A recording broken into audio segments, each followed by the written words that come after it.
Mavish, you wanna come in to introduce the next speaker, Dr. Chang? Yes, of course. Go Thank ahead, you so please. much. Thank you so much, Serene.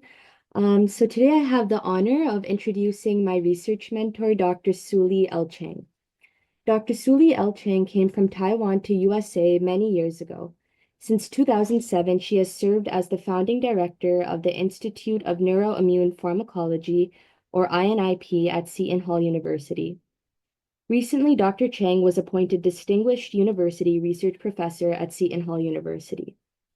Her research spans immunology, neuroscience, pharmacology, and cell biology, utilizing advanced technologies, including bioinformatics tools. Without further ado, I would like to welcome my research mentor, Dr. Chang, who is currently in Taiwan to present her lecture entitled Transition of Alcohol-Induced Effects from Analgesia to Allodynia, Hyperalgesia, and Pain. Thank you for the Dr. Kang make this happen and also organize it. And then thank you for the opportunity to share my kind of new study. Thanks to Melvish for the kind introduction. So my study, the presentation I like to share with today, actually it's really kind of cross related to this conference established. During pandemic, I really engaged in a lot of bioinformatical tool called IPA. And then when the time passed by, we actually move on from the study using the QKB of the collagen. And then now it's the time that we actually combine using the published data called GAC data set in line with our own laboratory work. So let me give you a little bit thought how this coming up and then our central hypothesis. So alcohol use disorder, including alcohol dependence, as well as the alcohol-related disorder involving multiple biological systems, including gene, neural circuitry system, and pain is a similar, a complex multidisciplinary experience experienced by multiple biological disorders. So our central hypothesis is, I hope I can get rid of this. Okay. Our central hypothesis here is the transitional alcohol property of the analgesia to its induced pain with alcohol modulation of gene, signaling pathway, regulation of function in the various brain area, and then modulation of peripheral and the neuronal information.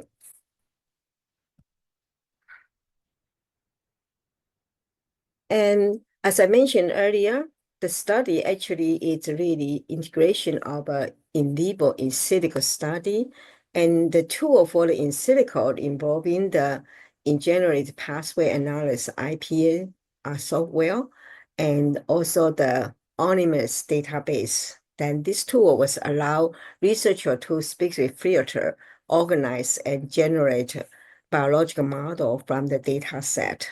The two data GAC data set I am using for this study is 49028 and GAC 134546. Later on, I will refer to single exposure to ethanol, which is a 49028. And then the second one here, GAC 134546, it's a repeated exposure to ethanol. The IPA knowledge base, also called collagen knowledge base, QKB, it's highly detailed and well curated molecular relationship. It digitalized the molecular relationship by the 2,000 PhD scientists. Then that provide a critical insight into the relevant biological system. And then the two analysis called core analysis and pathway analysis has been used for this study. So this is I did not start my research with alcohol study, but I did publish a paper way back many years ago say ethanol induces fast immune reactivity in the brain. You know that alcohol does not have a receptor. And that time, while I was using the fast immune reactivity to identify sites of action of everything I can think of, for example, stimulus, heat fever, or something. So I questioned that, how about alcohol? So I actually, fair enough, I use this same tool, fast protein. You may know it's a inducible protein presented in the nuclei, and then its transcriptional factors. So use a fast immunoreactivity. That time we use it to identify sites of action in the brain.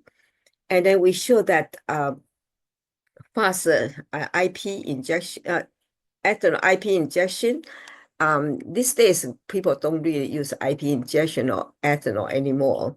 But that time we use that. IP injection induces fast immunoreactivity, induces 6, 7 brain nuclei, including BNST, PVN, central nucleus amygdala, Addison Bible, PB, and also the locus ceruleus. And it's interesting that showing that different activation in the different area has a profiles differently. And then we also, that time, we say, okay, how about repeated administration of ethanol? What will happen to that? It's because we know that repeated treatment with a certain stimulus tends to lead to the desensitization. Yes, it's fair enough that we show that repeated ethanol exposure results in the desensitization of the fast immunoreactivity response to the subsequent acute treatment with ethanol. And here shows the central nucleus amygdala, that you see that single treatment shown in the panel B and has a beautiful and fast immunoreactivity. And then, but when after repeated treatment shows in the panel D, the immunoreactivity pretty much is gone. Okay, so does the sensitization to repeat would diminish of the fast? But how about the fast related to the what happened to after the fast immunoreactivity being desensitized? So here, because the point is fast, the protein or any protein does not stand alone in the system. So just use the QKB data collection. There are 207 molecules being associated with fast in the CNS. If you including all the system, probably it will be a lot more. So this molecule associated with a fast that including the endogenous cytokine, enzyme, G protein coupling receptor, you name it, kinase, peptidase. So IPA core analysis actually reveal that among these 207 molecules, they have 323 signaling pathways significantly involved in this regulator, in this protein associated fast. So then the point is the after the fast being desensitized, as we demonstrated, after repeated ethanol treatment, what had happened to the cell, what had happened to the brain.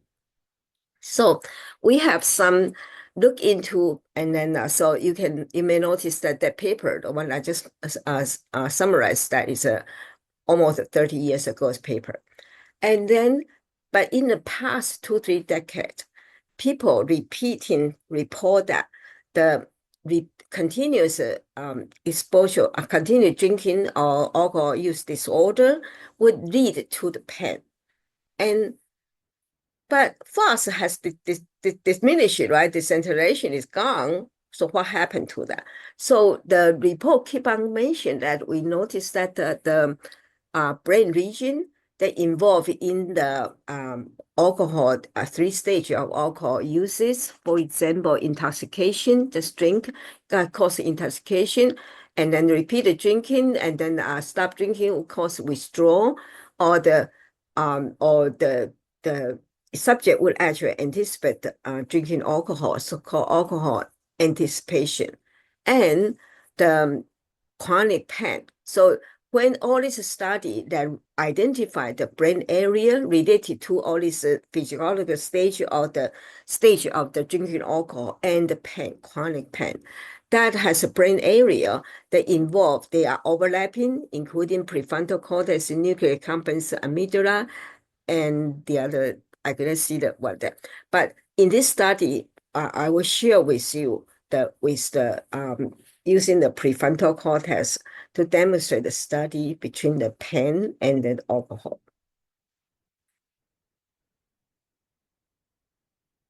I really hope that I can get rid of this screen can be assigned. Anyway, it's okay. So this study, as I mentioned, that the two GAC data set collect from the prefrontal cortex. The first one, 49028, that refers in the prefrontal cortex from the B6 mice at the 4 hours after receiving single ethanol treatment, which is a 3 gram per kilogram, pretty high dose. And then the GAC 1344546 is prefrontal cortex collected from the monkey that exposed to also 4%. 4% is high dose, pretty high dose, ethanol in 1 year. And then we are collecting use CLC to identify differential expression gene, and then use IPA analysis to identify the signaling pathway involved in this differential expression gene from the two set of the data set. So in here, it shows you that for example, for the single treatment with ethanol, there was a 493 signaling pathway been identified. For the repeat prolonged treatment with ethanol, there were 415 signaling pathway being identified. And then between these two set of pathway, 271 pathway was shared by the two differential expression, two set of molecule that generate from the two set of the tissue from the both from prefrontal cortex. One is from mouse, single treatment with ethanol. The other is a monkey, continued treatment with ethanol. So among these 271 pathway, we actually study them. It's showing that the signaling pathway both activate in both data set, and then a lot. Then that's why computer is very necessary to study all this pathway. And then we identify among here the two pathway I shade in color. One is opiate signaling pathway.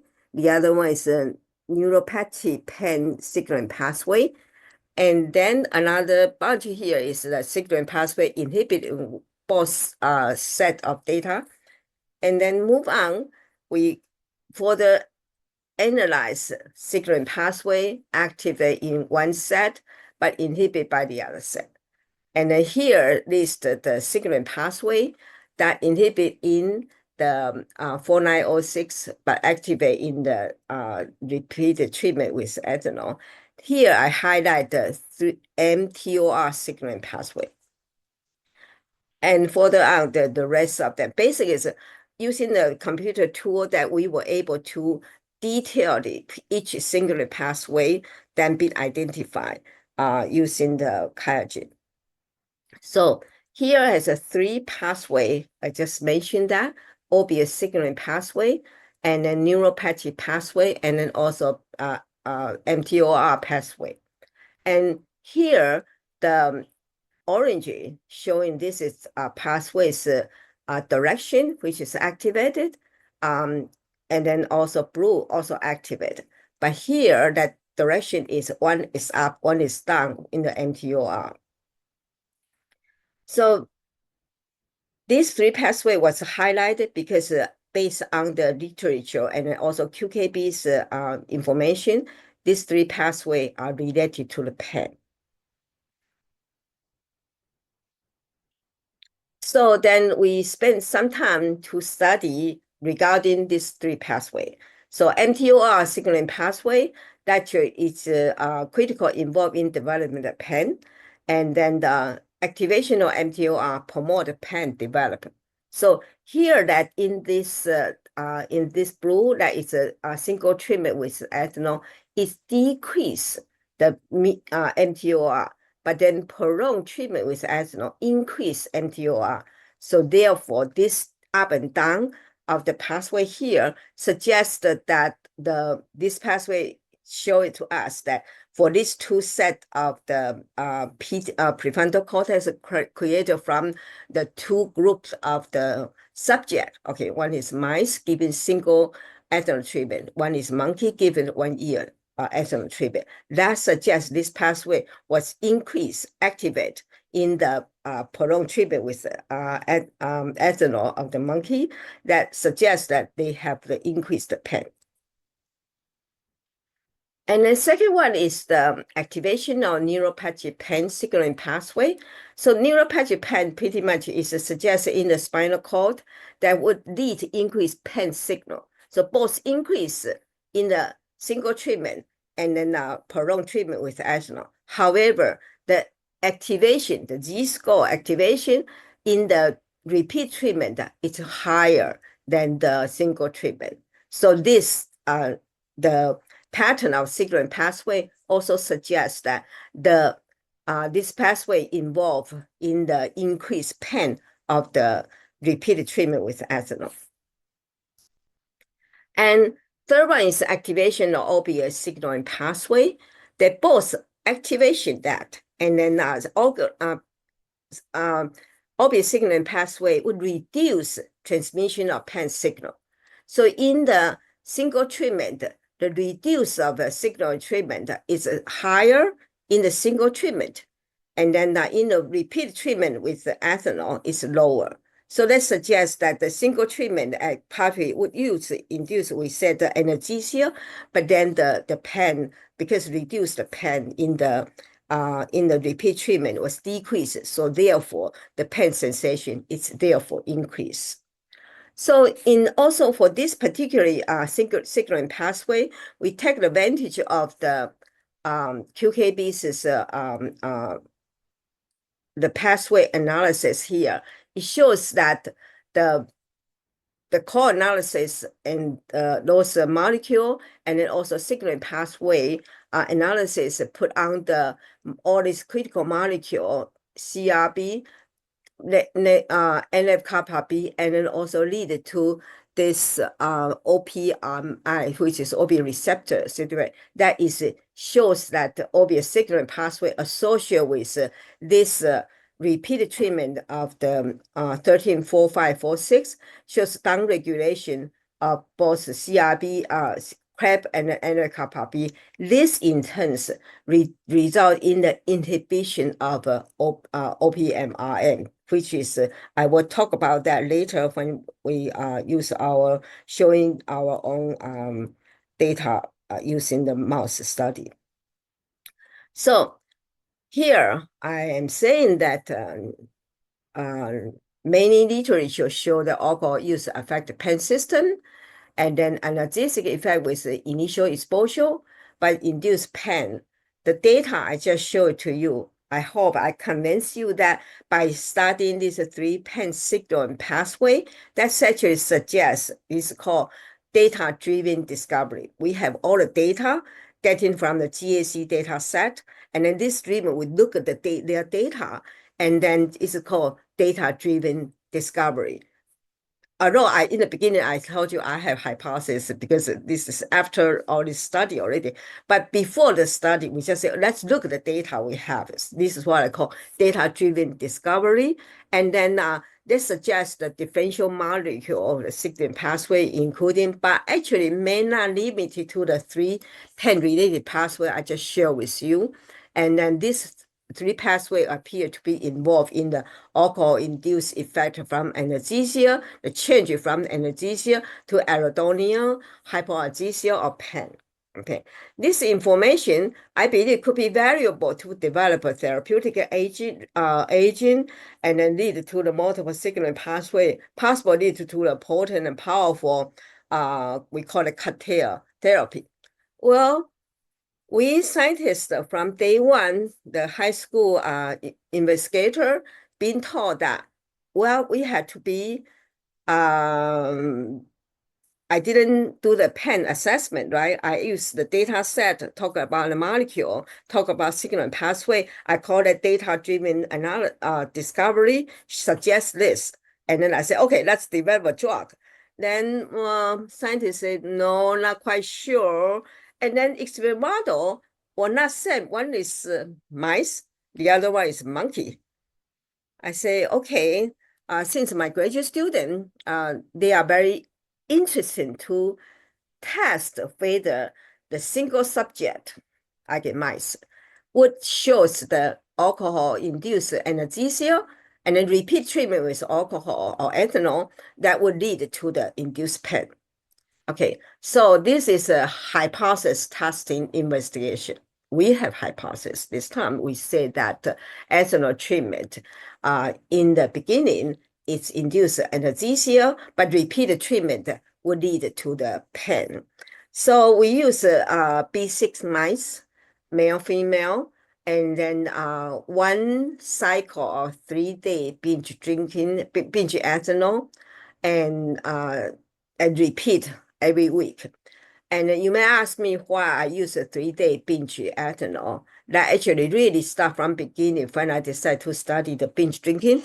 My assistant told me that, well, Dr. Chang, you better study college's binge drinking. I said, what's the difference? They said, oh, colleges really go to the binge drinking on Thursday, Friday, Saturday, they all get drunk. And then the Sunday they come back to study. So that's why I had 3-day binge drinking.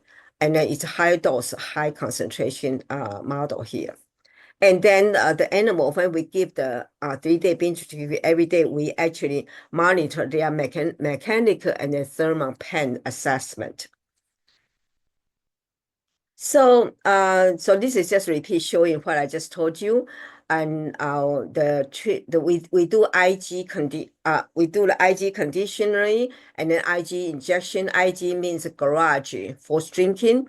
So remember, in the beginning, I use IP. We no longer use IP because nobody would shoot the alcohol into their stomach.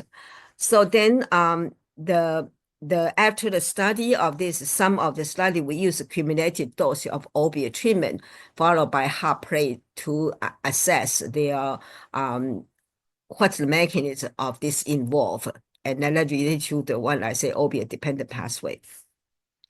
So this is I had to say that I really appreciate my graduate student. This is the first set. They do the mechanical pain sensitization. It's ratio in the B6 mice. And what here used is called Wang-Fei mechanical pain assessment. And then you can see the red curve is the binge ethanol, and then blue is the water control. And you can see the upper, in the beginning, the red color, actually the curve is over the blue. And then for 3 weeks, 3 cycle, it becomes going down. So this represent alcohol-induced anesthesia, but then here reduce alcohol-induced pain. So this is a mechanic. And then you can see the first cycle, second cycle, and third cycle. After the third cycle, it flip. See the flipping? And then second study, we use a tool assessment. This one is called hot plate assessment. So this is thermal pain assessment. This one, the flip, it's a little bit faster. 1 week, 1 cycle, and the second cycle kind of overlap into each other. And in the third week cycle, it's go down. And then our study, we last to 7 weeks. If you ask me why 7 weeks, I have to say it's randomly choose. Later on, we may make it shorter, but I kind of want to stay at a 7 cycle.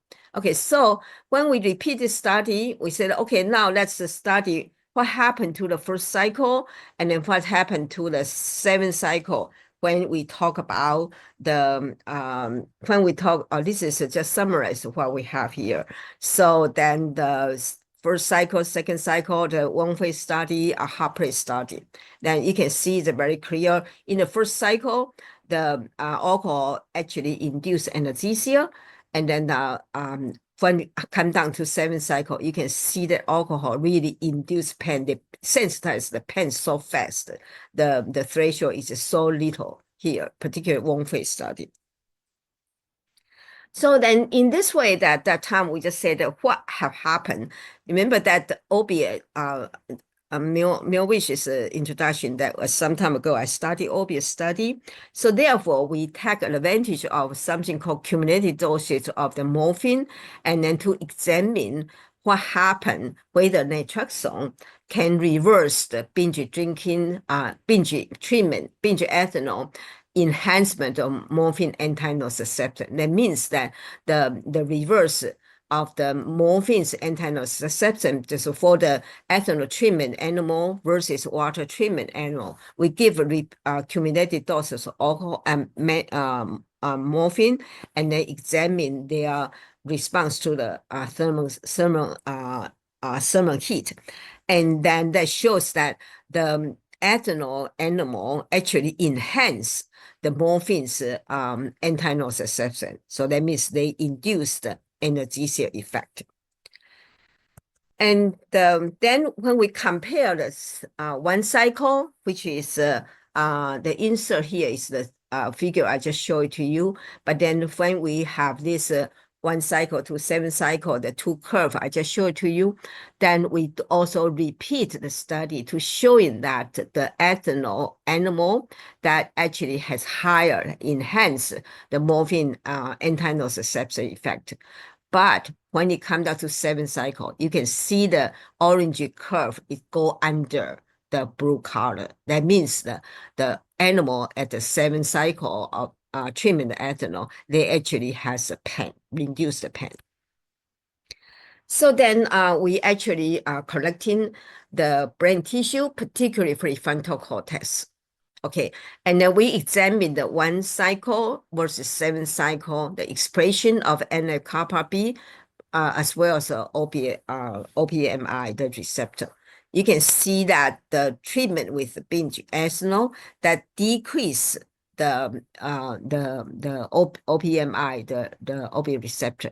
Remember that this curve I showed to you that repeated treatment with ethanol, the animal actually the molecule, also the signaling pathway showing that the CIMB and kappa B decrease and lead to the opiate OPMI opiate receptor, the reduction expression of the OPRM that decreased the reversed pain signal in the repeated treatment with ethanol. So this is actually a short talk. I intend to make it short for the reason that I'm a little bit not feeling well myself. But then I hope the integration of the GSE data set as our own single hand, we said that the single study subject can flip from the induced anesthesia to induced pain. Then I have a little bit summary here. Is we show you that there were key molecule signaling pathway share between the 2 conditions of the animal, giving single treatment ethanol versus repeat treatment ethanol. What I'm trying to say is this sharing molecule and the signaling pathway may be responsible for how it flips. And then the study subject can be shifted from decrease to increase of the pain sensitivity. We have well demonstrated using B6 mice ourselves. Why we are able, the GAC data set, we grab GAC data set from the mouse for the single treatment. We also grab the repeated treatment from the monkey. When we, my point is, the subject actually, when you come down to the point, when you digest, when you isolate RNA from the tissue, and then go down to the point, this differential expression gene, the molecule itself, it can be, it doesn't stand alone, but it can be applicable to various subjects. So we use a mice study ourselves to demonstrate this the shifting from the single subject from decrease to increase pain sensitivity. Okay, so for this study, we have really the goal that we want to further identify the signaling pathway. Just we have identified three, because this three pathway has been identified by QKB, say, hey, they are related to pain. But we truly believe by seeing all this pathway can be analyzed this way, then I truly believe that the signaling pathway will not be only limited to this three pain signaling pathway, should be have other signaling pathway being involved. For example, addiction, for example, withdrawal, for example, stress or rewarding mechanism.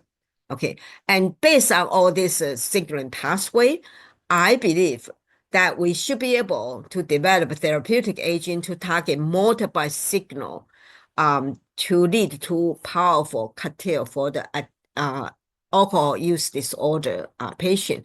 That means that alcohol use disorder patient hasn't been really, they have a drug, but then the effectiveness is probably 20%, 30%. Why? Because they target single pathway. So can we possible, the study we have, we are aiming to be able to identify multiple pathway, and then for the multiple pathway, we need a cocktail treatment of the drug. So, wait a minute. Okay. Yeah. Okay. So with this, I would like to say thanks to my student. I have quite a big group of students, past and present, and then the person's name highlighted in red, actually involved in the study. I show it to you. Although it's a short talk, but then the study is very detailed, very tedious, and then they are very patient to engage in all this study. And then I like to acknowledge the collaborator who also involved in this study. And so I appreciate it. Again, Dr. Kang is on the list. He is my long-term collaborator. Thank you so much. And